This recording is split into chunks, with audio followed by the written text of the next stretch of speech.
किसी इंसान ने एक बार कहा था कि मैं दिल्ली से मुंबई आया हूँ सिर्फ एक ही सपना लेके कि मैं इंडिया का सबसे बड़ा सुपरस्टार बनूंगा। गैस करो कौन था वो। साल था 1992। मुंबई की बारिश और मरीन ड्राइव पर बैठा हुआ एक लड़का, जेब में सिर्फ कुछ पैसे और उसी का उल्टा, दिल में बहुत सारे सपने। वो भी कोई आम सपने नहीं, एक तरह से दुनिया जीत लेने के सपने। पर जो चीज उस लड़के को रोक रही थी वो थे उसके हालात। जहाँ गुजारा करने के लिए रोजाना पैसे जोड़ने पड़ रहे थे, वहीं हाल ही में हुई उसकी माँ की मौत ने मानो उसे किसी जंजीर से बांध दिया था। वो चाहकर भी आगे कदम नहीं उठा पा रहा था। और मूवी इंडस्ट्री जहाँ समय ही सबका राजा है, वहाँ इस लड़के को देखकर सब कह रहे थे कि ये लड़का ज्यादा दिन नहीं टिकेगा। बॉलीवुड में तो बड़े बड़े सपने टूट जाते हैं, लेकिन उसी लड़के ने 30 साल बाद 7,400 करोड़ रुपए का एम्पायर खड़ा कर दिया। एक ऐसा एम्पायर जिसने उसे एशिया का सबसे सक्सेसफुल और रिचेस्ट एक्टर बना दिया, जिन्हें आज हम किंग खान और बॉलीवुड के बादशाह शाहरुख खान के नाम से जानते हैं, जिनकी एक झलक पाने के लिए रोजाना हजारों में उनके फैंस मन्नत के बाहर भीड़ लगाए रहते हैं। जहां एक तरफ बॉलीवुड में मूवीज हिट कराना मुश्किल है, वहीं उनकी बैक टू बैक 2 मूवीज ने 1000 करोड़ पार करके एक अलग ही रिकॉर्ड बना दिया। पर इससे भी ज्यादा हैरानी की बात तो ये है कि इतनी सुपरहिट मूवीज होने के बाद भी उनके नेटवर्थ का छोटा सा हिस्सा ही सिर्फ मूवीज से आता है। यहाँ इस वीडियो में हम यही डिटेल में जानने वाले हैं कि SRK ने कैसे मूवीज के साथ साथ ये पूरा एम्पायर बिल्ड किया। इसे बनाते हुए उन्हें किस तरह की मुश्किल आई और कितनी बार लॉसेस झेलने पड़े। जहाँ आपको ये जानकर हैरानी होगी कि IPL में टीम लेना भी उनके लिए लॉस ही साबित हुआ था, जहाँ उनके पार्टनर्स भी उन्हें छोड़कर चले गए थे। पर कैसे उन्होंने इस जगह सर्वाइव किया, ये सब हम जानने वाले हैं। तो चलिए शुरू करते हैं SRK की वो इंस्पायरिंग जर्नी, जो आपको भी अपने सपनों के लिए लड़ने की हिम्मत देगी। शाहरुख खान का जन्म दिल्ली के राजेंद्र नगर में एक मिडिल क्लास फैमिली में हुआ था। घर में किसी तरह की लग्जरी नहीं थी और जिस तरह एक नॉर्मल मिडिल क्लास की लाइफ होती है, बिल्कुल वैसे ही उनकी लाइफ कट रही थी। पर मिडिल क्लास घर में रहते हुए भी कभी उनके सपने मिडिल क्लास वाले नहीं थे। पैर फैलाने से चादर बड़ी नहीं होती, और ये बात SRK को भी समझ आ चुकी थी, जिस वजह से उन्होंने 1988 में अपनी बैचलर कंप्लीट करके थिएटर ज्वाइन किया और अपने एक्टिंग करियर की शुरुआत कर दी। पर इससे काफी पहले ही, जब SRK सिर्फ 15 साल के थे, उनके पिता का कैंसर से निधन हो गया। माँ ने जैसे तैसे फैमिली को संभाला, लेकिन SRK के बैचलर खत्म होने के 2 साल बाद ही वो भी चल बसी। एक ही दशक में SRK के सिर पर से अपने माता और पिता का साया हट गया, जहाँ इस हादसे ने उन्हें शुरुआती समय में डिप्रेशन में डाल दिया। पर उन्होंने तब भी किसी तरह अपने काम के प्रति जिद बनाए रखी, ताकि उन्हें बार बार पुरानी बातें याद न आए और वो वापस डिप्रेशन में न जाने लगे। इसके बाद SRK ने नेशनल स्कूल ऑफ ड्रामा में 2 बार अप्लाई किया, लेकिन दोनों ही बार उन्हें रिजेक्शन का सामना करना पड़ा। जहां आगे जाकर बहुत कोशिश करने के बाद उन्हें दिल्ली के एक रेपुटेड थिएटर में काम करने का मौका मिला, जिसके बाद उन्हें टीवी सीरियल्स में भी फाइनली चांस मिल ही गया। उनका पहला सीरियल फौजी था, जिसके बाद उन्होंने सर्कस नाम के दूसरे सीरियल में भी काम किया और इन्हीं से उन्हें काफी अच्छी रिकॉग्निशन मिली। लेकिन इतने से SRK खुश नहीं थे, उन्हें काम तो मूवीज में ही करना था। इसी की जिद पाले हुए कुछ ही महीनों बाद वो सूटकेस लेकर अपनी बहन के साथ मुंबई आ गए। अब मुंबई पहुंचते ही SRK की लाइफ किसी ऐसे मूवी के प्लॉट की तरह बन चुकी थी, जिसमें सुबह से शाम तक एक हीरो बस काम के लिए यहाँ वहाँ भाग रहा होता है। SRK भी कुछ इसी तरह से डायरेक्टर्स और प्रोड्यूसर्स के पास मूवी में पहला चांस लेने के लिए दौड़ रहे थे। कई महीनों की मेहनत के बाद उन्हें फाइनली दीवाना मूवी में लीड रोल का ऑफर मिला, जिसके लिए बिना सोचे समझे शाहरुख खान ने हाँ कर दिया। जिसके साथ ये बातें भी सामने आई कि इस रोल को शाहरुख खान से पहले कई बड़े एक्टर्स ने रिजेक्ट कर दिया था। उनके हिसाब से ये रोल उनकी पर्सनैलिटी को सूट नहीं करता और एक लो लेवल का रोल था। पर SRK ने बिना कुछ सोचे समझे इस रोल को एक्सेप्ट कर लिया, और आगे जो हुआ वो तो हम सब जानते हैं। दीवाना मूवी की सक्सेस के बाद SRK के सामने मूवीज की लाइन लग गई। हर प्रोड्यूसर अपनी अगली मूवी के लिए SRK को कास्ट करना चाहता था, और फाइनली वो उस रास्ते तक पहुंच चुके थे जहां से कुछ ही समय में वो बॉलीवुड के सुपरस्टार बनने वाले थे। इसके बाद SRK ने चमत्कार, राजू बन गया जेंटलमैन और किंग अंकल जैसी कई मूवीज की, जिनमें से ज्यादातर फ्लॉप हो गई, और उन्हें बॉलीवुड का एक दूसरा पहलू भी समझ आया कि यहाँ सक्सेस ओवरनाइट नहीं मिलती है, बट अगर यहाँ पर ध्यान नहीं दिया जाए तो ओवरनाइट फेलियर जरूर आ सकता है। जब उन्होंने अपने सामने ही अपनी मूवीज को लगातार फ्लॉप होते देखा, तभी उनके दिमाग में ये बात आ गई कि वो सिर्फ मूवीज के भरोसे अपना करियर नहीं बना सकते। मूवीज उनकी सुपरहिट हो सकती हैं, पर सुपर फ्लॉप होने पर भी उन्हें कोई हैरानी नहीं होनी चाहिए। इसी वजह से उस वक्त पहली बार उन्होंने मूवीज से हटकर बिजनेस की तरफ जाने के बारे में सोचा, ताकि फ्यूचर में उनकी फैमिली को कभी भी किसी भी तरह के फाइनेंशियल क्राइसिस का सामना न करना पड़े। हालांकि इसी दौरान SRK ने बिजनेस में कदम रखने के साथ साथ मूवीज में भी कुछ अलग करने का सोचा था। जैसे कि उस समय कोई भी एक्टर नेगेटिव रोल एक्सेप्ट नहीं करता था। उनका मानना था कि अगर कोई एक्टर एक बार नेगेटिव रोल कर ले तो ऑडियंस उसे उसी रोल में याद रखती है, जिसके बाद उस एक्टर का वापस हीरो बनकर आना लगभग नामुमकिन हो जाता है। और इस वजह से फ्यूचर मूवीज में वो कभी भी हीरो के रोल में एक्सेप्ट नहीं किए जाते। पर इस गलत धारणा को SRK ने पूरी तरह चकनाचूर करके रख दिया। SRK ने डर, बाजीगर और अंजाम जैसी मूवीज में नेगेटिव रोल करके न सिर्फ मेन लीड हीरो को अपने रोल से छिपा दिया, बल्कि मूवीज को सुपर हिट भी बना दिया। उस समय ये कहना गलत नहीं था कि जिस मूवी में SRK विलन का रोल करते हैं, वो मूवी हीरो के बदले विलन के लिए याद रखी जाती है।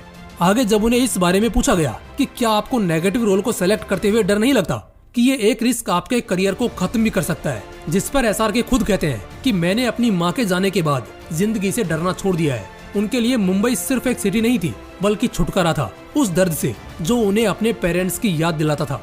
SRK ने खुद को काम में ऐसा डुबो दिया कि दिन रात शूटिंग, ऑडिशंस और स्ट्रगल करते हुए बस उनके दिमाग में एक ही एम था कि किसी तरह मूवीज में सक्सेसफुल होना है और उसके लिए वो कोई भी रिस्क ले सकते हैं। पर फिर साल आया 1995, एक ऐसा मूड जिसने शाहरुख खान की जिंदगी ही नहीं, पूरे बॉलीवुड का नक्शा ही बदल दिया। क्योंकि उस वक्त दिल वाले दुल्हनिया ले जाएंगे मूवी रिलीज हुई और शाहरुख खान एक ही रात में सुपरस्टार बन गए। हर तरफ शाहरुख खान का सॉफ्ट बॉय लुक ही फेमस हो रहा था। सभी उन्हें रोमांस के किंग के नाम से जान रहे थे। इसके बाद तो जैसे ऐसी मूवीज का सिलसिला ही चल पड़ा। दिल तो पागल है, कुछ कुछ होता है, मोहब्बतें, कभी खुशी कभी गम, एक के बाद एक फिल्में आई और लगभग सभी बॉक्स ऑफिस के सारे रिकॉर्ड तोड़ती चली गई। हालांकि हर कोई अब उन्हें किंग ऑफ रोमांस कहने लगा था, लेकिन शाहरुख सिर्फ एक रोमांटिक हीरो बनकर नहीं रहना चाहते थे। वो खुद को हर तरह से साबित करना चाहते थे और ऐसा उन्होंने करके भी दिखाया। स्वदेश, चक दे इंडिया, देवदास और डॉन जैसी फिल्मों में उन्होंने एक्टिंग का ऐसा लेवल दिखाया जिससे हर बार एक नया बेंचमार्क सेट हुआ। लेकिन कहानी यही नहीं रुकी।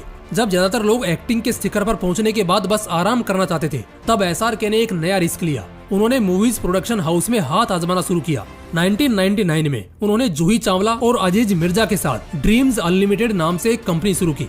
शुरुआत में उन्होंने फिर भी दिल है हिंदुस्तानी, अशोका और चलते चलते जैसी फिल्में बनाई, लेकिन इनमें से ज्यादातर फ्लॉप हो गई। इंडस्ट्री में बातें फैलने लगी कि SRK एक अच्छे एक्टर हैं, लेकिन बिजनेस एक्टिंग से नहीं चलता है। और इसी के चलते जूही चावला और अजीज मिर्जा ने बीच में ही इस प्रोडक्शन हाउस को छोड़ दिया और अब SRK अकेले पड़ गई। पर शाहरुख वो इंसान है जो अपनी जिद के लिए जाने जाते हैं, तो यहाँ वो अपनी जिद कैसे छोड़ सकते थे। 2002 में उन्होंने गौरी खान के साथ मिलकर ड्रीम्स अनलिमिटेड को नया नाम और नई शुरुआत देते हुए रेड चिलीज एंटरटेनमेंट की शुरुआत की। शुरुआती फिल्में जैसे पहेली, बिल्लू और रावण बहुत खास कमाल नहीं दिखा पाई, लेकिन शाहरुख ने हार मानने के बजाय टेक्नोलॉजी और VFX में इन्वेस्ट किया। हालांकि इसमें भी उनकी शुरुआती मूवीज अच्छी होने के बाद भी कुछ खास कमाल नहीं कर पाई, पर इन मूवीज से उन्होंने इंडियन सिनेमा में VFX का एक नया लेवल सेट कर दिया, खास तौर पर रावण के जरिए, जिस वजह से रेड चिलीज सिर्फ मूवीज तक सिमट कर नहीं रह गई। रेड चिलीज ने AI, डिजिटल कंटेंट प्लेटफॉर्म्स और टेक ड्रिवन एंटरटेनमेंट में अपने हाथ फैलाए और वहां उन्हें सक्सेस देखने को मिली। आज ये कंपनी फिल्म प्रोडक्शन हाउस के साथ इंडियन सिनेमा की बेस्ट VFX प्रोवाइडर कंपनी भी है। जिसके बाद धीरे धीरे उन्होंने मैं हूं ना, ओम शांति ओम, चेन्नई एक्सप्रेस, हैप्पी न्यू ईयर और हाल ही में जवान जैसी ब्लॉकबस्टर फिल्में भी थी, जिन्होंने इजीली रेड चिलीज को बॉलीवुड की सबसे बड़ी प्रोडक्शन कंपनी की लाइन में लाकर खड़ा कर दिया। सब कुछ इस वक्त तक सही चल रहा था, पर वक्त का पहिया हमेशा एक जैसा नहीं चलता है। हर सुपरस्टार के करियर में एक ऐसा वक्त आता है जब चीजें हाथ से फिसलने लगती है। SRK के साथ भी यही हुआ। 2018 में उनकी big budget film zero box office पर बुरी तरह से फ्लॉप हो गई। लोग कहने लगे कि अब SRK का दौर खत्म हो गया है, क्योंकि उस मूवी से पहले रिलीज हुए मूवीज ने भी कुछ अच्छी कमाई नहीं की थी, जिस वजह से SRK ने खुद को फिल्मों से दूर कर लिया और पूरे 4 साल तक कोई नई फिल्म नहीं की। लेकिन जो लोग ये समझ रहे थे कि वो अब खत्म हो चुके हैं, वो शायद SRK की असली ताकत को समझ नहीं पाए थे। 2023 में उन्होंने पठान और जवान के जरिए ऐसा धमाकेदार कमबैक किया कि पूरी इंडस्ट्री इस कमबैक से हिल गई। जहां एक तरफ मूवीज सुपरहिट होना मुश्किल होती है, वहीं SRK की बैक टू बैक 2 मूवीज ने